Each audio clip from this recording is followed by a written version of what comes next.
Good day, I'm Carrie-Ann Smith and this is your JIS News for Friday, June 5.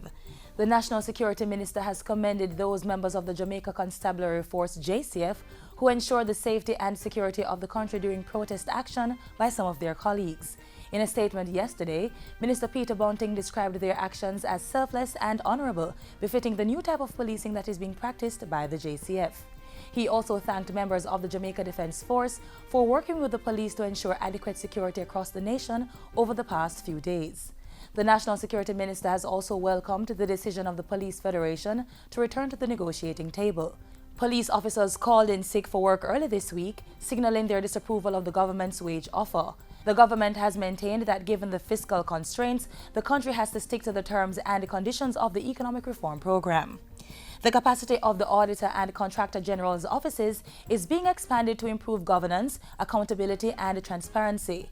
Prime Minister Portia Simpson-Miller says this is part of our administration's work to enhance the efficiency, quality and cost-effectiveness of the public sector. The monitoring of budget-funded public bodies will be strengthened by enforcing the time limit for submission of the relevant public bodies' financial statements to the Auditor General. We are also bolstering the capacity within the Auditor General's office for more in-depth and frequent reviews of these statements.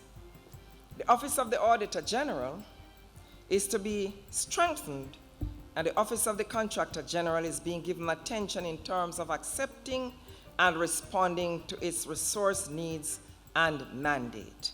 The Prime Minister was speaking on Tuesday at the opening ceremony for the International Conference on Strengthening Legislative Oversight for Fostering Accountability and Sustainable Growth.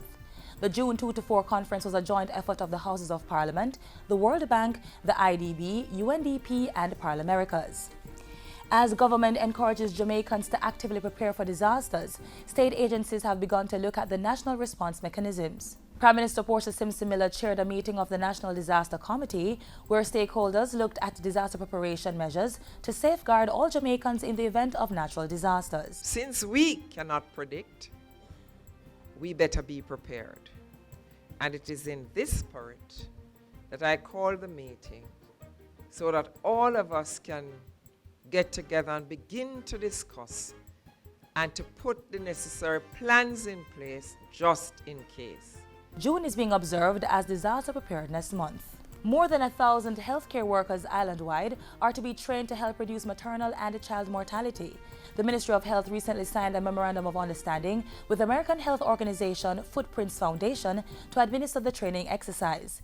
It will be delivered under the ministry's program for the reduction of maternal and child mortality, which receives external funding. That is a grant from the European Union, 22 million euros, which is over 3.45 billion Jamaican dollars over the next 4 or 5 years.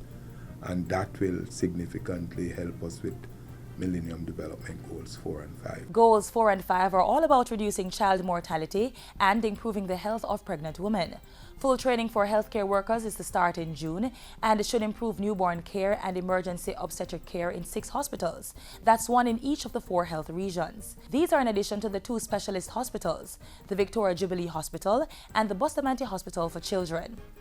As experts predict continued growth for tourism well into the next decade, government is commending one major tourism player for its multi-million-dollar investment in the sector. Sandals Resorts International put $60 million into remodeling the Sandals Ochi Beach Resort, and Prime Minister Portia Simpson-Miller has commended the company for it. Speaking at an opening ceremony Monday, Mrs. Simpson-Miller pointed to world tourism predictions for 3.8% growth in the local sector up to 2020. And finally, the National Environment and Planning Agency NEPA has partnered with the Press Association of Jamaica to launch an Environmental Journalism Award. It's in a bid to increase the reporting of environmental issues by local media. I would also like to say to you all that the environment and managing the environment has a lot of news.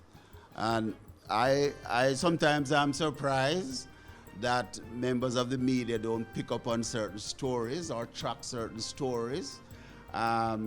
To follow what is happening and to help to galvanize support through advocacy. The involvement of an understanding of colleagues in the media is also very important in helping to just raise awareness. And that's it for JIS News today. I'm Carrie Ann Smith. Thanks for watching.